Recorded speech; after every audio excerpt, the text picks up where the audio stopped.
The helicopters appeared at dawn, hovering over Jack Miller's weathered farmhouse like mechanical birds of prey. Their rotors cut through the morning mist as government officials in dark suits stepped onto his property. 24 hours earlier, he'd been just a small-town mechanic with calloused hands and mounting debts. Now, after pulling twin 3-year-old girls from a burning wreck, he was something else entirely, something that powerful people would cross states to find. If this story of an ordinary man thrust into extraordinary circumstances resonates with you, please hit that like button and subscribe to our channel for more incredible true stories of everyday heroes who changed lives forever. Jack Miller wiped grease from his hands with a rag that had seen better days, just like everything else in his life. At 47, the lines etching his weathered face told stories of hard work and harder disappointments. The small auto repair shop he'd inherited from his father was barely staying afloat in the struggling economy of Millfield, a forgotten town that most GPS systems couldn't even locate properly. "That should do it, Mrs. Henley," he said, closing the hood of the elderly woman's ancient Buick. "Just a loose connection. No charge today." "Jack Miller, you can't keep fixing things for free," she protested, her voice carrying the gentle authority that came with her 80-plus years. He shrugged, the familiar motion pulling at the old shoulder injury from his high school football days.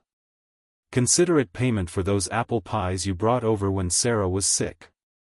The mention of his late wife's name still caught in his throat, even 3 years after cancer had taken her.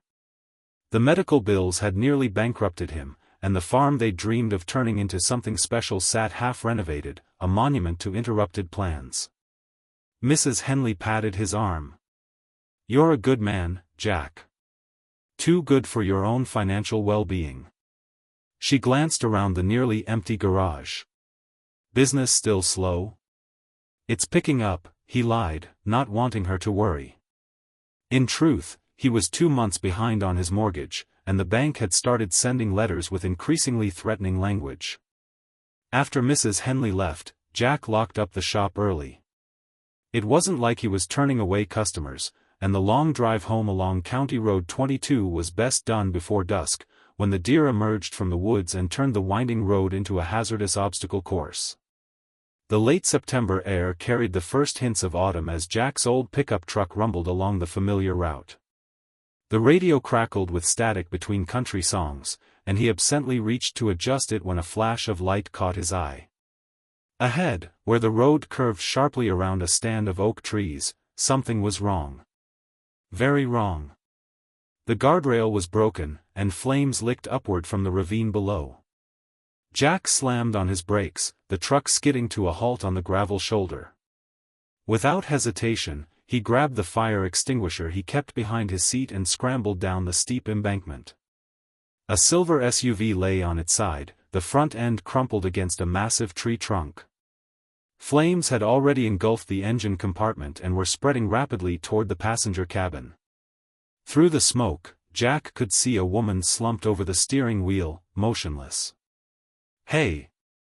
Can you hear me?" he shouted, approaching the vehicle. No response. The driver's side door was crushed beyond opening. Jack circled to the rear of the vehicle, where the flames hadn't yet reached. That's when he heard it, faint crying coming from the back seat. His heart dropped. There were children inside. The rear door was locked but intact. Jack grabbed a rock from the ground and smashed the window, clearing the glass with his elbow. The smoke was thickening, making it hard to see or breathe. He discharged the fire extinguisher at the advancing flames, buying precious seconds. Leaning through the broken window, he saw them, identical twin girls strapped into car seats, their faces streaked with tears and soot, matching pink dresses now gray with ash. They couldn't have been more than 3 years old. The drive home was a blur. Jack's farmhouse appeared ahead, silhouetted against the darkening sky, a 2-story structure that had once been white but now peeled in places, revealing the gray wood beneath.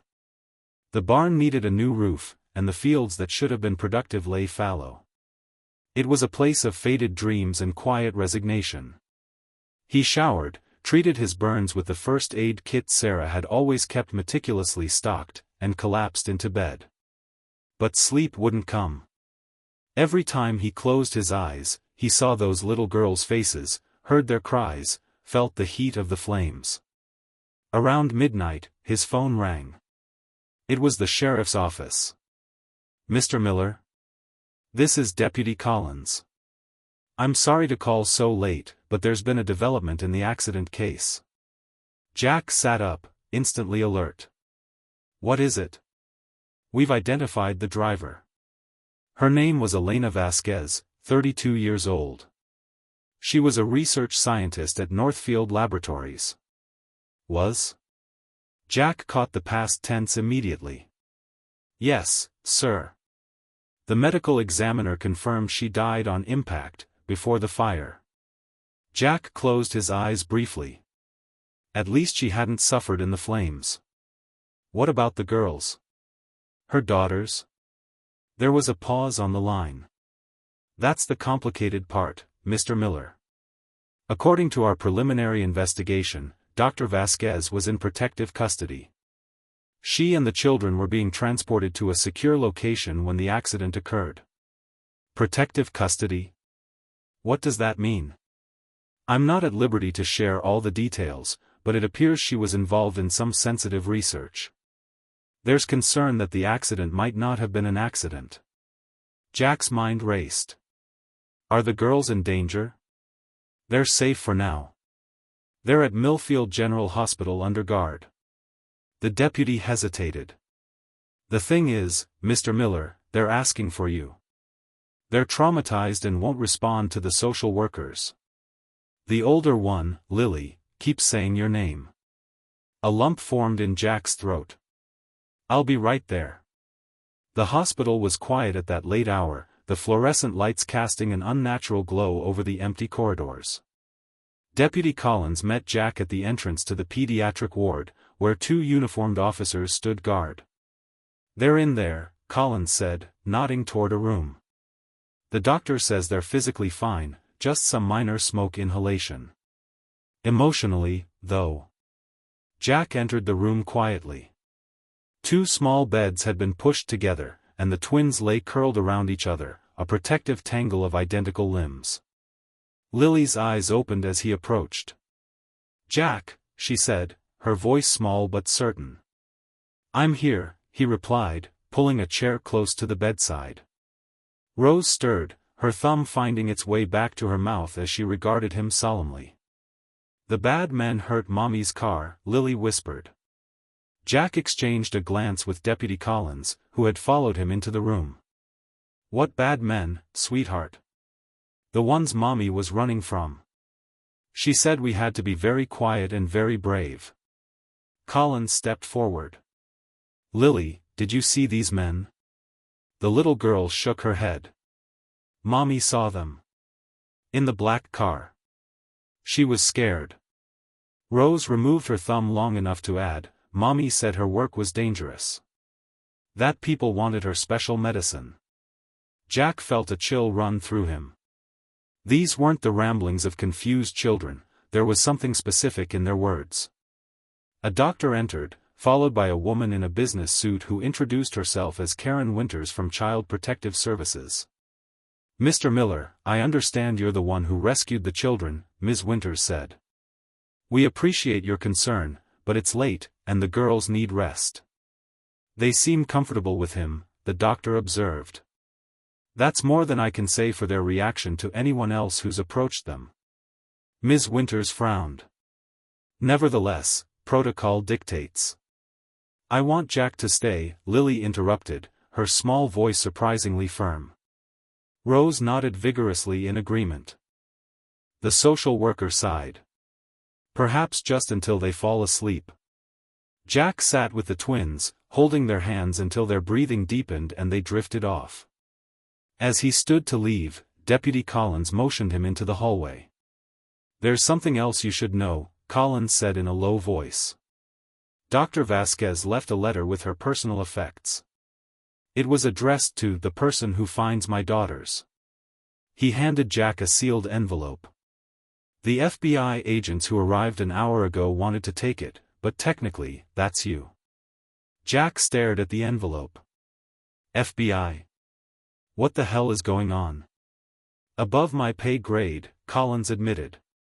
But whatever Dr. Vasquez was working on, it was important enough that people are very interested in finding her research. And possibly her daughters. Jack slipped the envelope into his pocket. I should get home. Will you call me if there's any change with the girls? Collins nodded. They seem to trust you. That might be important in the coming days. The drive home was tense, Jack's mind racing with questions. Who was Elena Vasquez? What research could be worth killing for? And why did her daughters respond so strongly to him, a stranger? Back at the farmhouse, he sat at his kitchen table and carefully opened the envelope. Inside was a handwritten letter and a small USB drive. To the person who finds my daughters. Asterisk, if you are reading this, I am likely dead, and Lily and Rose are in danger.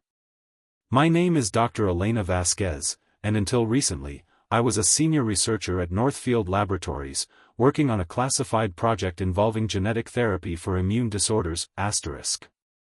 Asterisk 3 weeks ago, I discovered that my research was being weaponized without my knowledge. What was meant to save lives could be modified to target specific genetic markers, essentially, a biological weapon that could eliminate selected populations while leaving others unharmed, asterisk. Asterisk, when I threatened to expose this, attempts were made on my life. I've been in hiding with my daughters, trying to reach people I believe I can trust with both my research and my children, asterisk. Asterisk, the USB drive contains encrypted evidence of what I've discovered, along with documentation that should protect my daughters. The encryption key is their full birth date, 05212022, followed by their middle names, Violet Iris, asterisk. Asterisk, I don't know who you are, but you have my children, which means you either rescued them or took them. I pray it's the former. If you have any compassion, please keep them safe and get this information to Senator Robert Hargrove of the Intelligence Committee. He was my late husband's friend and can be trusted, asterisk. Asterisk, Lily and Rose are all that matter to me. They are special in ways I cannot explain in this letter. Protect them, asterisk. With desperate hope. Elena Vasquez, Ph.D. Jack read the letter twice, his hands trembling. This was far beyond anything he could have imagined when he'd stopped to help at an accident. He was a mechanic with a failing business and a mortgaged farm, not someone equipped to handle international espionage or protect children from people willing to commit murder. Yet those little girls had looked at him with such trust. They had asked for him by name. He tucked the USB drive and letter into an old coffee can and hid it behind a loose brick in the fireplace. Whatever decision he made would have to wait until morning. For now, he needed sleep. But sleep didn't come easily. Jack tossed and turned, his dreams filled with burning cars and small, frightened voices calling his name. He woke before dawn, his decision made. He would go back to the hospital, check on the twins, and then find a way to contact this Senator Hargrove. The sooner he passed on Elena's information, the sooner the girls would be safe, and he could return to his quiet, struggling life. As the first light of day filtered through his bedroom window, Jack heard an unusual sound, the rhythmic thump of helicopter rotors. Living in rural Millfield, helicopters were rare enough to draw attention. He went to the window and froze. Not one but 3 black helicopters were descending toward his property, landing in the fallow field beside his barn. Men in dark suits emerged, along with others in tactical gear carrying what were unmistakably weapons. Jack's first instinct was to run, but where would he go? And what about the evidence hidden in his fireplace? What about Lily and Rose? A sharp knock came at his front door. Taking a deep breath, Jack went to answer it, knowing his life had irrevocably changed the moment he'd spotted that burning car. On his porch stood a tall woman with steel-gray hair pulled back in a severe bun. Her dark suit was impeccably tailored, and the ID she held up identified her as Director Margaret Chen, Department of Homeland Security. "Mr. Miller," she said, her voice as crisp as her appearance, "we need to talk about Dr. Vasquez and her daughters." Jack stood his ground in the doorway. "I don't know anything about Dr. Vasquez except that she died in a car accident yesterday. I pulled her daughters out of the wreck." Director Chen's expression didn't change. "May we come in?" This conversation would be better conducted privately. Jack hesitated, then stepped aside. Chen entered, followed by two men who positioned themselves near the windows, scanning the surroundings with practiced efficiency. "Mr. Miller, I'll be direct," Chen said, declining Jack's automatic offer of coffee. Elena Vasquez was not just any scientist. Her work on genetic therapies was groundbreaking, with implications for national security. We have reason to believe she was targeted by foreign oper.